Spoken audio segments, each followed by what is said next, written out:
Olá, gente linda, gente amada, tudo bem com vocês? Comigo tudo bem, graças a Deus. O Senhor Jesus é maravilhoso e tem cuidado de mim e dos meus. Eu nem deveria estar fazendo esse vídeo hoje, que eu estou um pouco rouca, mas mesmo assim eu resolvi vir aqui falar um pouquinho da palavra de Deus e do que Deus tem feito na minha vida. Deus tem cumprido essa palavra na minha vida, na vida da minha família. O Senhor Deus é maravilhoso.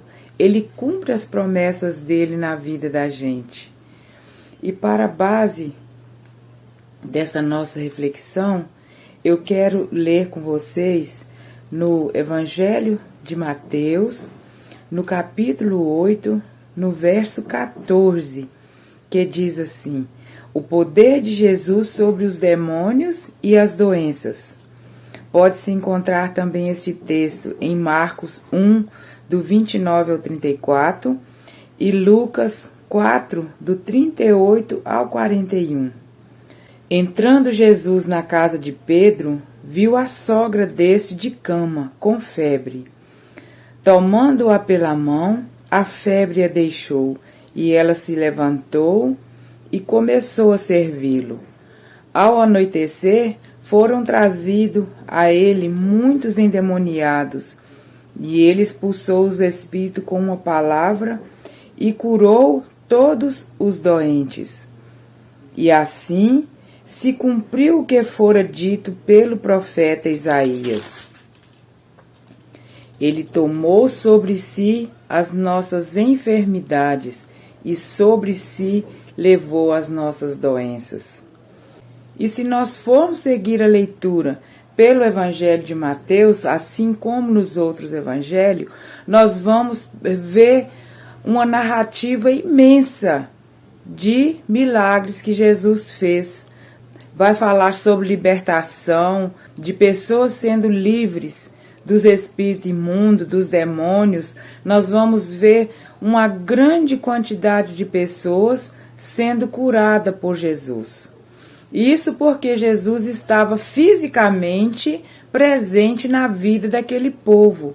Nós vemos aqui o simples fato dele tocar em suas mãos foi suficiente para a febre sumir, para a febre sair.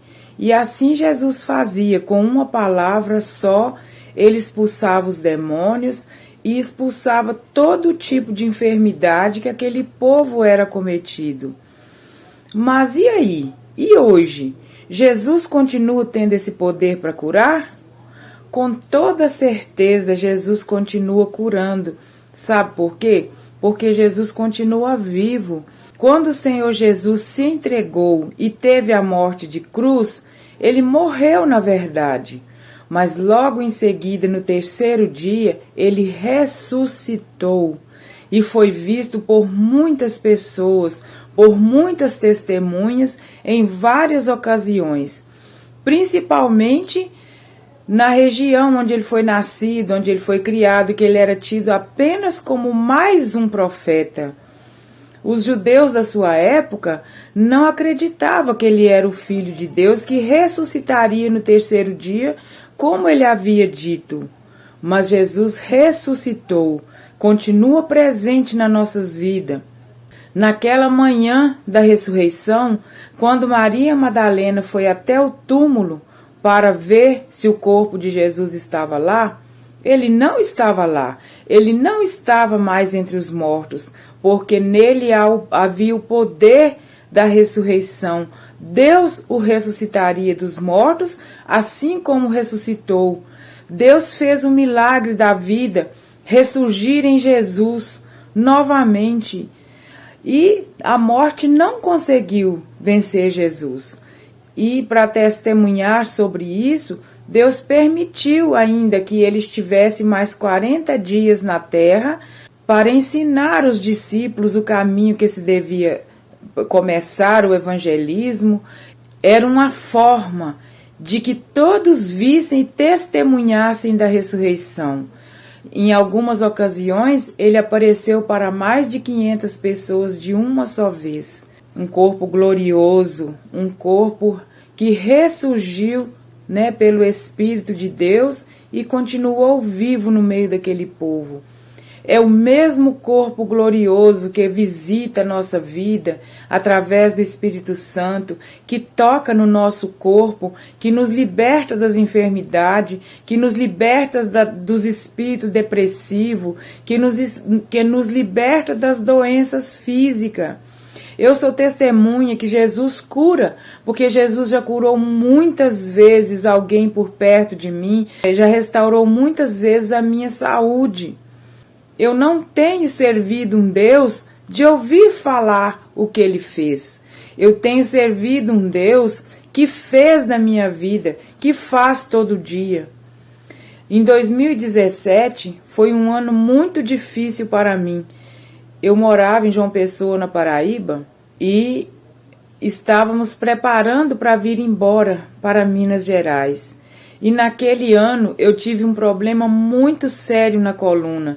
Eu tinha um desgaste, aqueles elos que ligam a coluna da gente, eu tinha um desgaste profundo em 3 deles, que o povo chama, né, que é chamado também de bico de papagaio. E às vezes eu tinha que ficar estática. Se eu estivesse deitada, eu não conseguia levantar. Se eu estivesse em pé, eu não conseguia me sentar, eu não conseguia me deitar. Eu sofri muito, porque eram dores terríveis, dores profundas. Eu não sabia mais como tratar. Depois que fiz vários exames, que descobriu-se que era esse problema na coluna, eu que já tinha uma certa deficiência na coluna, aquilo só arruinou. E eu sofri muito com isso. E isso veio de 2017, estendeu-se por 2018, 19, 20. Quando foi no início de 2021, eu já não conseguia nem mais limpar a minha casa direito. O serviço corriqueiro de uma dona de casa era complicado para eu fazer. Eu já não estava mais dando conta nem de varrer a casa, de tanto que eu sentia da coluna. E quando eu comecei esse canal no YouTube, falando da palavra de Deus, eu precisei, né, aprofundar mais na palavra, estudar um pouco mais, para que eu viesse falar com as pessoas aqui sobre aquilo que Jesus já tinha me ensinado e continuava me ensinando. Não tem como a gente falar de algo que a gente não tenha conhecimento. Então, para a gente falar da palavra de Deus, nós precisamos orar, precisamos buscar a presença do Espírito Santo, precisamos de estudar a sua palavra. Não tem como eu falar de alguém que eu não conheço de perto, que eu não conheço de uma forma mais profunda, mais íntima. E isso fez com que eu começasse a acordar mais cedo, fazer ali um devocional de oração, de estudo da Bíblia, e comecei a falar dessa palavra aqui no YouTube.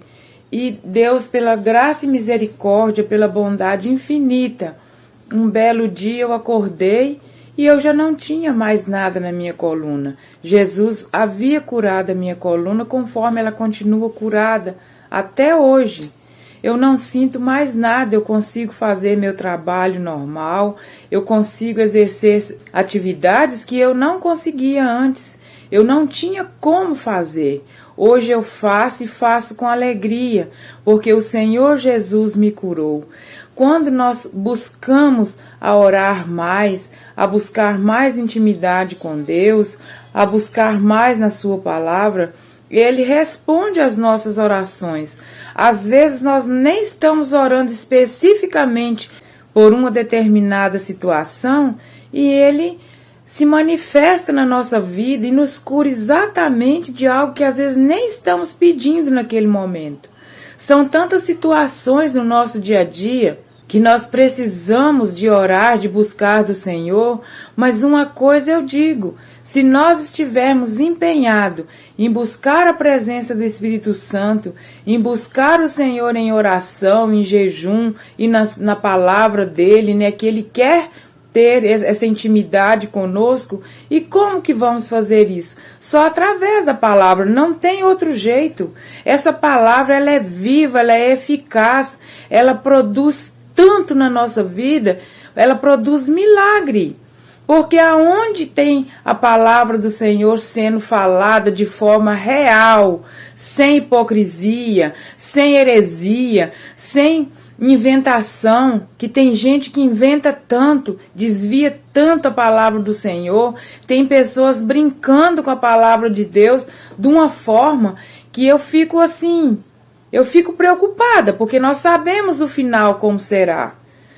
Em Apocalipse 22, no verso 19, diz assim: declaro a todos os que ouvem as palavras da profecia deste livro, se alguém lhe acrescentar algo, Deus lhe acrescentará as pragas descritas neste livro. Se alguém tirar uma palavra deste livro de profecia, Deus tirará dele a sua parte na árvore da vida e na cidade santa, que são descritas neste livro. Aquele que dá testemunho dessas coisas diz: sim, venho em breve. Amém. Vem, Senhor Jesus. A graça do Senhor Jesus seja com todos. Amém. Então a palavra do Senhor nos diz que nós não podemos nem acrescentar, nem diminuir nada dessa palavra. E para isso nós precisamos agir como? Agir na direção do Espírito Santo. Para onde Ele nos levar, é onde iremos. Até onde Ele nos mandar falar, falaremos. E tem pessoas que dizem muitas heresias. Tem gente nessa terra de ninguém que se chama internet, diz que vai ao céu, que vai ao inferno, que faz isso, que viu fulano, beltrano, cicrano lá. Quem te colocou como juiz nessa terra? Quem te colocou como o olho de Deus nessa terra? A palavra do Senhor é muito clara. Ninguém vai ao céu, ninguém vai ao inferno, ninguém tem acesso sobre a vida de ninguém. A nossa vida, ela é uma intimidade nossa com o Senhor Deus. Não cabe ninguém julgar, não cabe ninguém falar quem é, quem vai, quem foi, quem fica. Somos mandados falar as palavras dessa profecia. O que é muito diferente de apontar o dedo, de julgar, de falar coisas que não estão na palavra de Deus.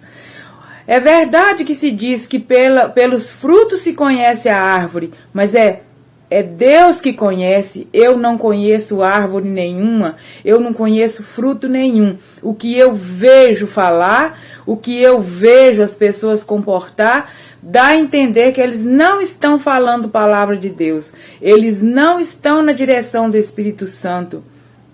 Porque com a sua boca você edifica, falando as coisas positivas, palavras de fé, palavras de encorajamento, mas com a sua língua também você condena, com a sua língua você mata, você fere, com a sua língua você vai se tornar uma arma contra a vida de muitos. E Deus não quer isso. É Deus quem julga, é Deus quem sabe a vida de cada um. E muitas vezes, em vez da pessoa falar a palavra de Deus, que se torna uma porta de entrada para o Evangelho, uma porta de entrada para o céu, ele está lá servindo de tropeço, uma pedra de tropeço de tamanho enorme, intransponível. Ai desses que estão comportando dessa forma. Porque Deus não agrada e Deus vai cobrar. Muitas pessoas não caminham na direção de Deus por causa dos maus testemunhos, por causa das falácias que não tem nada a ver com a palavra de Deus. É necessário sim que fale as verdades que está contida na palavra de Deus. Que quem prega só rosas no Evangelho, com toda certeza, ele também está fazendo errado, porque onde tem as rosas, tem as bênçãos, também tem as dificuldades, também tem os espinhos. Isso também é fato, mas pregue a palavra do Senhor, não invente nada, não faça segundo a carne, faça segundo o Espírito, porque quando agimos assim, tem cura, tem libertação, tem transformação, tem mudança de vida e As nossas enfermidades, Jesus leva sobre si até os dias de hoje. As enfermidades, Deus cura. Claro que ainda tem muita coisa para que o Senhor venha fazer na minha vida. Eu creio que pela graça e misericórdia dele, ele fará. Não porque eu mereço ou sou boazinha, mas porque o Senhor nosso Deus, o Senhor Jesus, ele é compassivo, ele é misericordioso. Ele faz por nós aquilo que nós não podemos fazer. Tudo que não está no nosso alcance, o Senhor nosso Deus faz. Mas Ele quer intimidade conosco. Ele quer estar conosco no nosso dia a dia. Ele quer caminhar conosco. Aí sim, tudo será feito. Por isso que a palavra do Senhor diz: entrega os seus caminhos ao Senhor, confia nele e no mais tudo Ele fará. E cada dia que passa, eu vivo mais contente com Jesus, porque quanto mais eu me aprofundo no conhecimento da palavra dele, que ainda é só um mínimo, que eu não conheço quase nada de Bíblia ainda, mas se Deus quiser, eu vou continuar buscando esse conhecimento, e só esse pouquinho já me faz muito contente, já me faz muito feliz. Nada melhor do que conhecermos o nosso companheiro, conhecermos a nossa companhia do dia a dia, aquele que está conosco em todos os momentos. É maravilhoso. A gente sabe em quem tem crido, em quem tem confiado. E glórias a Deus por isso. Que possamos entender essa necessidade. Precisamos buscar a cura. Mas precisamos também buscar o dono da cura. Precisamos buscar libertação, mas precisamos conhecer aquele que liberta. Precisamos da salvação, mas nós precisamos conhecer aquele que salva. Salva, cura, liberta, batiza com o Espírito Santo e nos leva para junto dele, porque ele já ressurgiu dos mortos. Ele é vivo e está presente nas nossas vidas. Que nós possamos aprender isso do Senhor Jesus. Que sejamos cada dia mais abençoados em Cristo Jesus.